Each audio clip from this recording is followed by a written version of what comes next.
Welcome aspirants, Genesis the way to success চ্যানেলে তোমাদের স্বাগত। আজকে একটি নতুন ধরনের ভিডিও নিয়ে এসেছি। সেটা হচ্ছে ফেমাস গ্রামার বুক পিকে দে সরকার স্যারের, সেই গ্রামার বুক থেকে বাংলা থেকে ইংলিশের একটি প্যাসেজ ট্রান্সলেশন। এই ট্রান্সলেশন কোন কোন পরীক্ষায় আসে? বিভিন্ন পরীক্ষার যে সেকেন্ড স্টেজগুলো থাকে, অর্থাৎ টায়ার 2, সেই পরীক্ষাগুলোতে যেগুলো ডেসক্রিপটিভ লিখতে হয়, সেখানে কিন্তু ট্রান্সলেশন একটি গুরুত্বপূর্ণ ভূমিকা পালন করে। যেমন ডব্লিউবিসিএস মেন্স, অবশ্যই WBP SI mains, PSC clerkship mains, ICDS mains এবং এসএলএসটি যে নতুন ধরনের সিলেবাসটি দিয়েছে, সেখানে আপার প্রাইমারি 9, 10 বা 11, 12-এর যে ওখানে সিলেবাসটা দেওয়া রয়েছে বাংলা এবং ইংলিশ কম্পোজিশন অ্যান্ড কম্প্রিহেনশন, তো সেই কম্পোজিশনের মধ্যেও কিন্তু ট্রান্সলেশন, প্যাসেজ ট্রান্সলেশন থাকতে পারে। তো ট্রান্সলেশন করার কিছু নিয়মগুলো হলো, ট্রান্সলেশন করার সময় কিন্তু আমাদের টেন্স সম্পর্কে একটি পরিষ্কার ধারণা থাকতে হবে, অর্থাৎ টেন্স এবং সেন্টেন্স স্ট্রাকচার সম্পর্কে একটি পরিষ্কার ধারণা থাকতে হবে। এরপরে আমরা কিছু অসুবিধা অনুভব করি, আমি পড়াতে গিয়ে বা নিজেও পড়তে গিয়ে অনেক সময় এগুলো লক্ষ্য করেছি, যে কিছু বাংলা শব্দের আমরা ইংরেজি প্রতিশব্দ সেই মুহূর্তে, অর্থাৎ আমি এক্সাম হল অ্যাটমসফিয়ারের কথা বলছি, সেই মুহূর্তে তোমার মনে পড়ছে না, অর্থাৎ সেই সিচুয়েশনে তোমার ডিকশনারি দেখে নেওয়ার বা কাউকে জিজ্ঞেস করারও কোনো স্কোপ নেই। তাহলে আমি কি করব? এই সিচুয়েশনটাকে হ্যান্ডেল করতে শিখতে হবে। তো তখন কি করব? তখন কিন্তু সেটা আমরা নিজের মতো করে লিখে নেব, নিজের মতো করে নিজের জানা শব্দের মধ্যে দিয়ে লিখে নেব, কিন্তু অবশ্যই সেটা গ্রামাটিক্যালি এবং স্ট্রাকচারালি ঠিকভাবে। ঠিক আছে? তো এটাই হচ্ছে সেই প্রসিডিওর। তবে এই মাইন্ড সেট আপটা বা এই কনফিডেন্সটা তোমার কিন্তু সহজে আসবে না। কখন আসবে? তোমার কিন্তু প্র্যাকটিস করতে করতে এবং বড় বড় প্যাসেজ, বিভিন্ন ধরনের প্যাসেজ প্র্যাকটিস করতে করতে কিন্তু সেটা আসবে। ঠিক আছে? তো চলো আমরা শুরু করি এই ট্রান্সলেশনটা। ইন্দ্র আমার দিকে চাহিয়া কহিল, তুই বুঝি এই বাড়িতে থাকিস শ্রীকান্ত? ইন্দ্র আমার দিকে চাহিয়া কহিল, তুই বুঝি এই বাড়িতে থাকিস শ্রীকান্ত? তাহলে কি লিখবো? Sorry,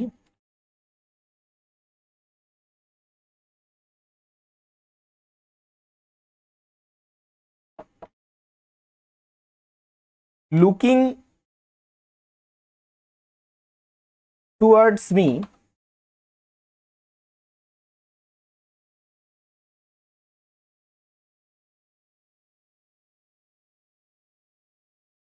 Indra asked, sorry, Indra asked, তুই বুঝি এই বাড়িতে থাকিস শ্রীকান্ত? তাহলে সেটা কিভাবে লিখবো? সেটা অবশ্যই ডিরেক্ট স্পিচে হবে, কোটেশনের মধ্যে লিখবো, do you live alone, do you live alone in this house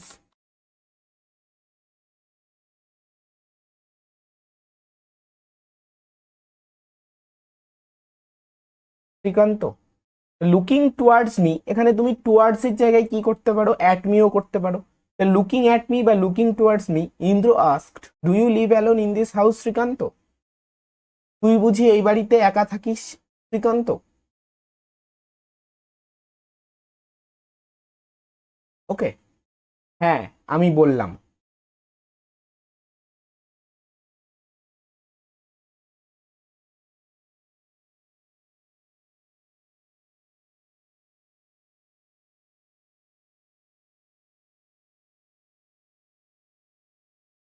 yes. তারপরে দেখো, পুরো সেন্টেন্সটা দেখো। হ্যাঁ, আমি বললাম, তা তুমি এত রাত্রিরে কোথায় যাচ্ছ? ইয়েস কমা দিয়ে ওখানেই জুড়ে দাও, but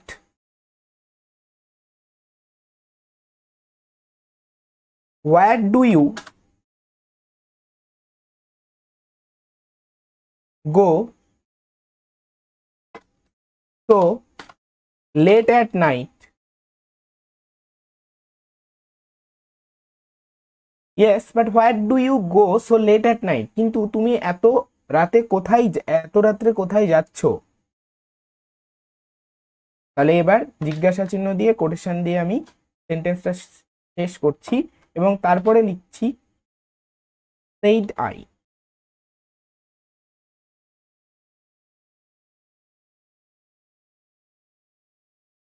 full stop. Okay, next. তারপরে কি সেন্টেন্স আছে? ইন্দ্র হাসিয়া কহিল রাত্রিরে কোথায় রে, এই তো সন্ধে।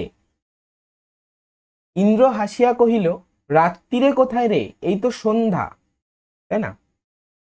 তাহলে এটা আমরা একটুখানি অন্যভাবে লিখবো, দেখো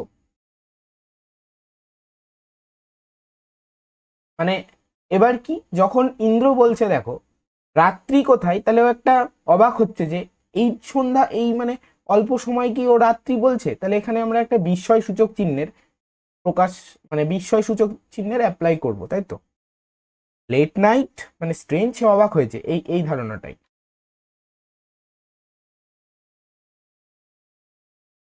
লেট নাইট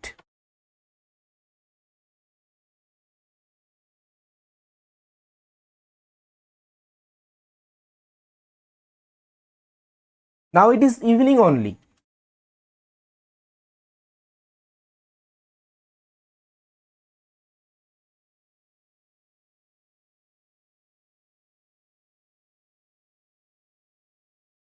কমা, তারপরে কি আছে?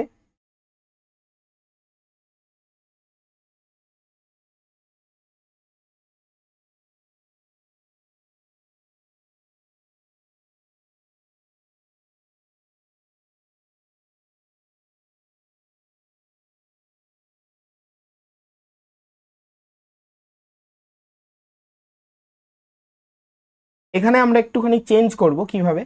Late night now it is evening only. আচ্ছা, এইখানে আমরা সেন্টেন্সটা শেষ করে দিচ্ছি, ঠিক আছে? এখানে আমরা সেন্টেন্সটা শেষ করে দিই কমা দিয়ে। said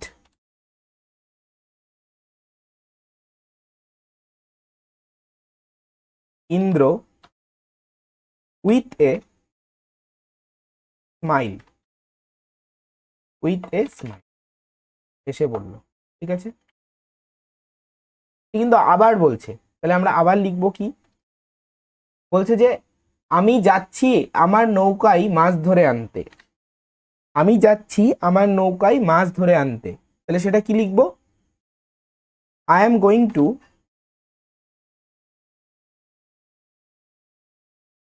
I am going to catch fish.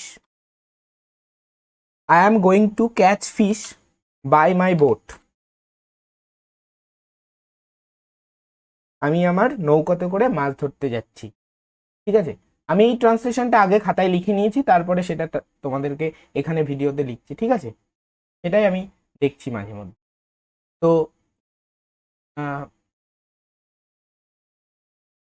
তাহলে এই অবধি শেষ হয়ে গেল, ফুল স্টপ। তারপরে বলছে যাবি, যাবি, সেটা কিভাবে লিখবো?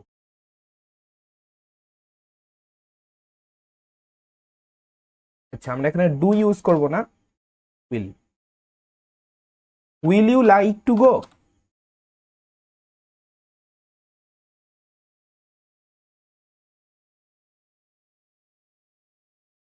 যাবি, তাই বলছে।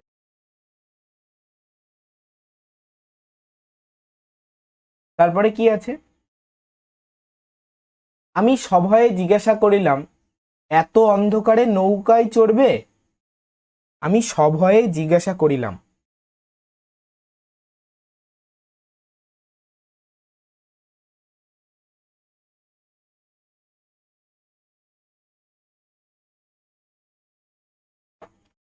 তাহলে being frightened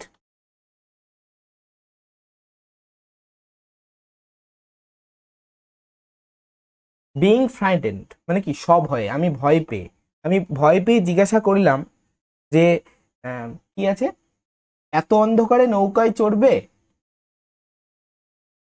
তাহলে এখানে একটা কমা দিতে হবে। I asked, I ask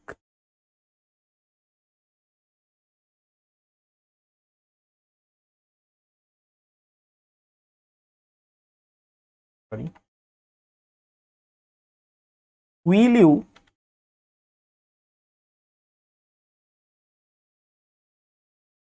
ride a boat in such,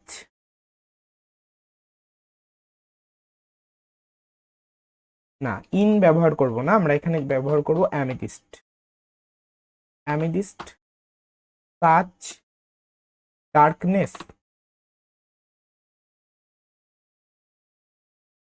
আমি জিজ্ঞাসা করলাম ভয় পেয়ে যে এত অন্ধকারের মধ্যেও তুমি নৌকায় চড়বে, তাহলে এখানে সেন্টেন্সটা শেষ হয়ে যাচ্ছে। সে আবার হাসিয়া কইল, ভয় কি রে, সেই তো মজা।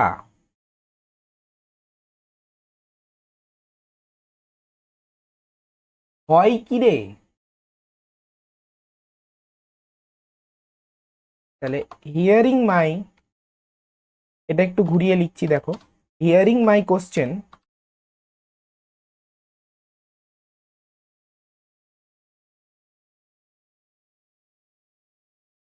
he said again with a smile, again with a smile, he said again with a smile, ভয় কি রে, কোথায় ভয়, তাই বলছে।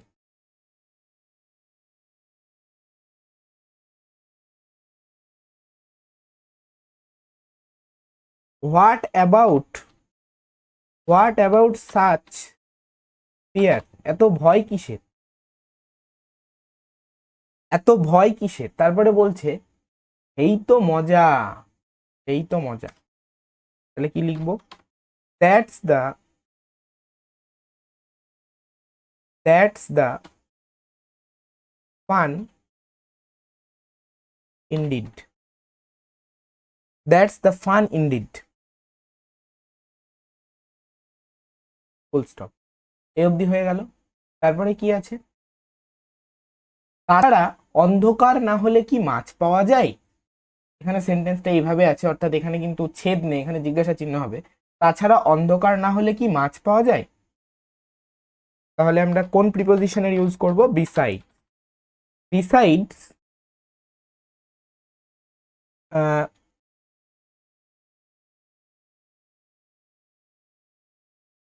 We will not get fish, আচ্ছা এখানে দেখো কি কেমন ভাবে আছে, অন্ধকার না হলে, তাহলে এটা আমরা এভাবে লিখবো যে আমরা আলোতে মাছ ভালো পাবো না, we will not get fish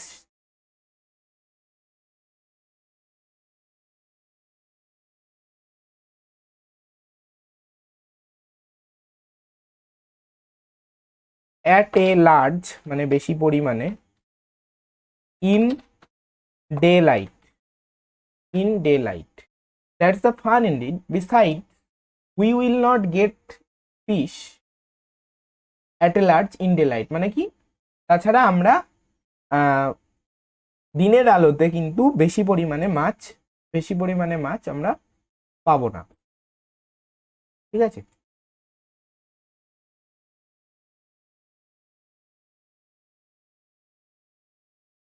তারপরে দেখো, সাঁতার জানিস, এটা কে জিজ্ঞাসা করছে, এটা কিন্তু ইন্দ্র জিজ্ঞাসা করছে শ্রীকান্তকে, তাহলে আমরা এটা লিখবো নিচে,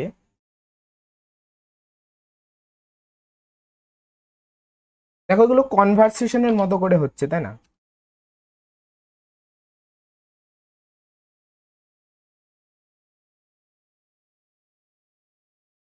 ডু ইউ নো,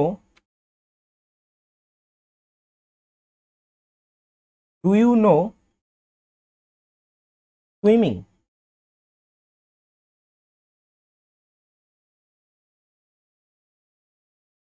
আচ্ছা, এটা আমরা আর একটা ভাবে লিখতে পারতাম, do you know how to swim.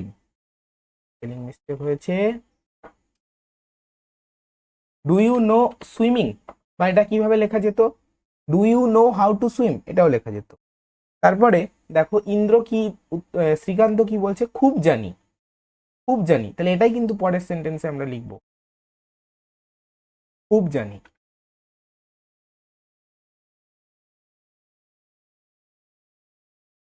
আচ্ছা, এটা কিভাবে লিখবো, দেখো খুব জানি বল যদি আমরা বলি yes very much I know, খুব একটা ভালো লাগছে না, তাই না? এটা কি লিখবো, ইয়েস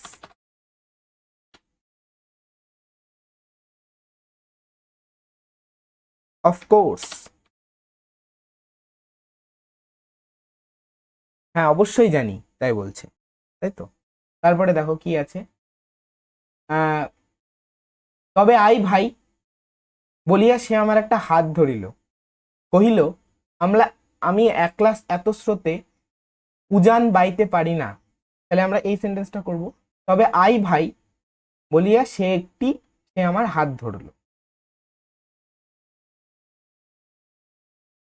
তাহলে আমরা আবার একটু অন্যভাবে লিখবো, কি হবে, একটুখানি ছোট করে দিই, 14 করে দিই।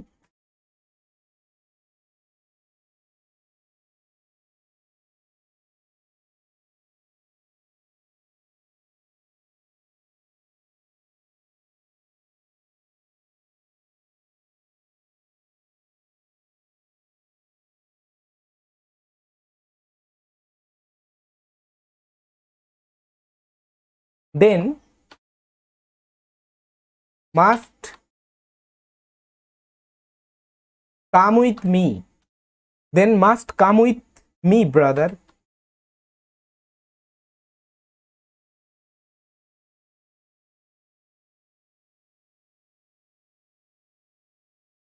তাহলে বলছে এই যে এইটা হচ্ছে কোনটা, যে তবে আই ভাই, এইটা বললাম, সে আমার একটি হাত ধরিল এবং কহিল। তাহলে এরপরে আমরা আবার লিখবো কিভাবে, holding one of my hands tightly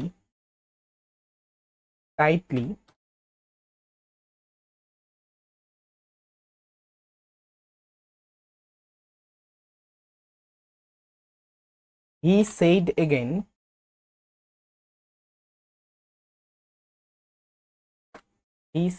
সে আবার কি বললো, holding one of my hands tightly he said again.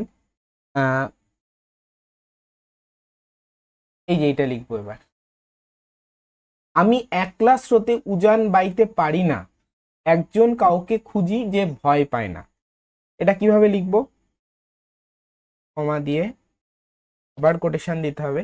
Punctuation কিন্তু একটা গুরুত্বপূর্ণ জিনিস, এবং পাংচুয়েশন নেই কিন্তু প্যাসেজকে ক্লিয়ারিটি দেয় এবং নির্ভুল করে তোলে। তো পাংচুয়েশনটা তোমরা কিন্তু খেয়াল রাখবে, অর্থাৎ এর ব্যবহার কিন্তু ট্রান্সলেশনে যদি ভুল তোমরা মানে অ্যাপ্লাই করো, তাহলে কিন্তু পুরো প্যাসেজটার মানেই অন্য দাঁড়াবে এবং ভুল হবে এবং নাম্বার কম আসবে অবশ্যই। তাহলে আমরা এখানে একটুখানি অন্যভাবে লিখবো, ডিয়ার ব্রাদার, এটা আমি অ্যাড করলাম, যে ওখানে একটু রিকোয়েস্ট করছে, একটু আবদার করছে এবং তার দুর্বলতার কথা তাকে জানিয়ে তাকে পাশে পেতে চাইছে, সেই জন্য আমরা বললাম dear brother,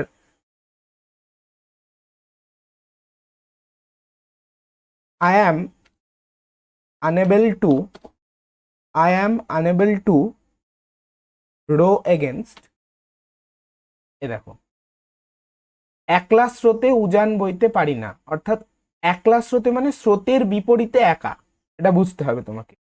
I am unable to row against মানে স্রোতের বিপরীতে, বুঝলে? I am unable to row against the current, current মানে তোমরা জানো, কারেন্ট মানে স্রোত, অ্যালোন, ওকে, ফুল স্টপ। একজন কাউকে খুঁজি যে ভয় পায় না, তাহলে কি লিখবো, তো তো I am looking for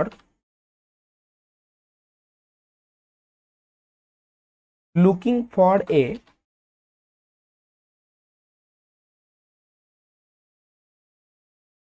guy।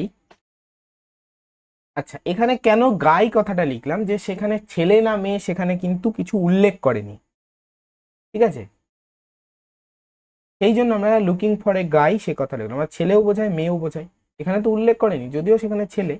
এটা না দিলেও হবে, আই এম লুকিং ফর, আচ্ছা এটা না দিয়ে আমরা এরকম করি, looking for someone, looking for someone who is brave,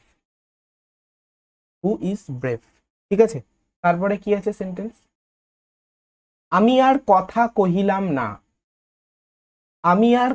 কহিলাম না, তাহার হাত ধরিয়া নিঃশব্দে রাস্তার উপর আসিয়া উপস্থিত হইলাম। আমরা এবার পরের প্যারায় চলে যাব। I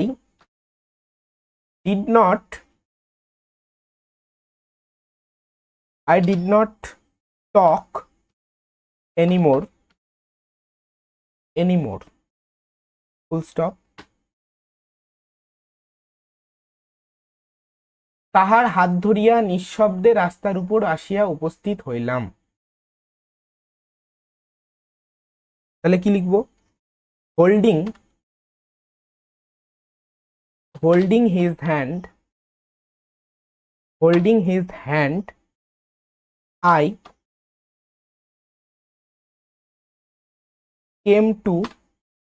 came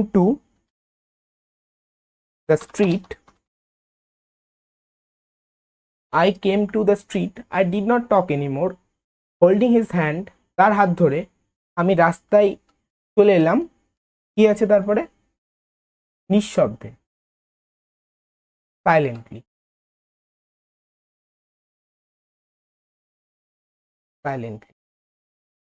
তাহলে এই গেল পুরো প্যাসেজটা। তাহলে পুরো প্যাসেজটা আমরা যদি একবার পড়ি ইংলিশটা, looking towards me Indra asked, do you live alone in this house. আচ্ছা, এখানে একা কথাটা উল্লেখ নেই, তো এখানে তুমি অ্যালোনটা ডিলিট করে দিতেই পারো, অ্যালোনটা দেওয়ার দরকার নেই, যেহেতু এখানে একা কথাটা উল্লেখ, you live in this house Srikanth, okay, yes, but where do you go so late at night, সেইটাই আমি উত্তর দিলাম।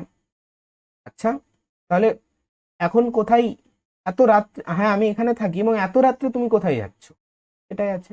তো এখানে দেখো আমি যে ফরম্যাটে লিখেছি এবং পাংচুয়েশনের যেরকম ব্যবহার করেছি সেগুলোই কিন্তু করতে হবে, কারণ এটা কি একটা নাট্যরূপ আছে, তাই না। এই পাংচুয়েশনের অ্যাপ্লিকেশন গুলো তোমাদের কিন্তু ভালো করে শিখতে হবে, ঠিক আছে।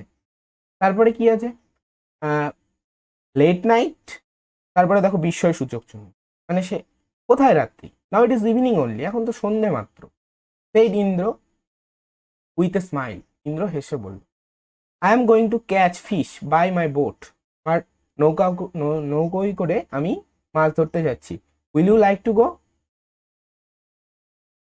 এখানে will you like to go করতে পারো, will you like to join me এটাও করতে পারো। সভয়ে আমি বললাম, দেখো এটা যেখানে আছে, সবাই আমি জিজ্ঞাসা করলাম, being frightened I asked, will you ride a boat amidst such darkness, এমন অন্ধকারের মধ্যে তুমি নৌকায় চড়বে।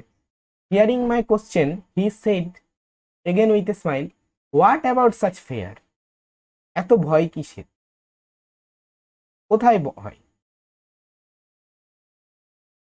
বা ভয় কি রে, এটাই তো মজা, that's the fun indeed, besides we will not get fish at a large in daylight, তাছাড়া আমরা ডে লাইটে দিনের আলোতে কিন্তু বেশি মাছ পাবো না। দেখো এখানে কিন্তু কোটেশন আমি শেষ করিনি, কোটেশন শেষ হচ্ছে কোথায়, আবার এখানে গিয়ে, ঠিক আছে, এখানে আলাদা করে কোটেশন দেওয়ার দরকার নেই।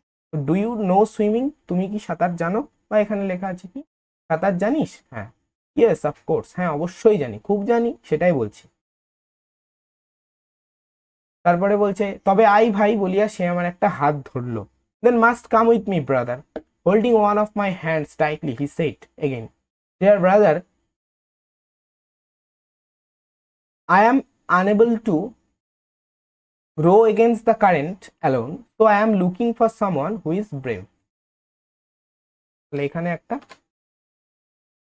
ইনভার্টেড কমা কিন্তু হবে, যেটা ডেয়ার ব্রাদারে শুরু হয়ে ব্রেভে গিয়ে শেষ হয়। ঠিক আছে, আমি এমন একজনকে খুঁজছি যে খুব সাহসী। I did not talk anymore, আমি আর বেশি কথা বললাম না। হোল্ডিং হিজ হ্যান্ড টাইটলি, বা হোল্ডিং হিজ হ্যান্ড, তার হাত ধরে, I came to the street, আমি রাস্তায় চলে এলাম নিঃশব্দে, আমি রাস্তায় চলে এলাম নিঃশব্দে। তো এই ছিল ট্রান্সলেশন প্যাসেজ। তো এই ভিডিওটা ভালো লাগলে এবং ভিডিও থেকে তোমাদের যদি উপকার হয় তাহলে অবশ্যই আমাকে কমেন্ট করে জানাবে এবং আমার চ্যানেলটাকে বাড়াতে সাহায্য করবে, এবং তোমাদের রিকোয়ারমেন্টস অনুযায়ী কিন্তু আমি আরও ভিডিও এরকম বানাবো। কোনো কোয়ারি থাকলে অবশ্যই জানাবে, এবং তোমরা প্র্যাকটিস করো, ট্রান্সলেশন প্র্যাকটিস করো বিভিন্ন বই দেখে, Bangla to English, English to Bangla, এবং প্র্যাকটিস মেক্স পারফেক্ট, এটা সবসময় মাথায় রাখবে। এবং যখন তোমাদের পরীক্ষা আসবে সেই সময় কিন্তু তোমরা প্রস্তুত হয়ে পড়বে, কারণ পরীক্ষার নোটিফিকেশন দিয়ে দিলে তারপরে তৈরি হব, এই বিষয়গুলো কিন্তু তারপরে তৈরি হবে না, এই বিষয়গুলো তারপরে তৈরি হবে না। তার থেকে লকডাউনে কেউ ডিপ্রেস না হয়ে গিয়ে সময় নষ্ট না করে অবশ্যই নিজের স্কিলগুলোকে এইভাবেই বাড়াও। ঠিক আছে, okay, thank you, thanks for watching, okay.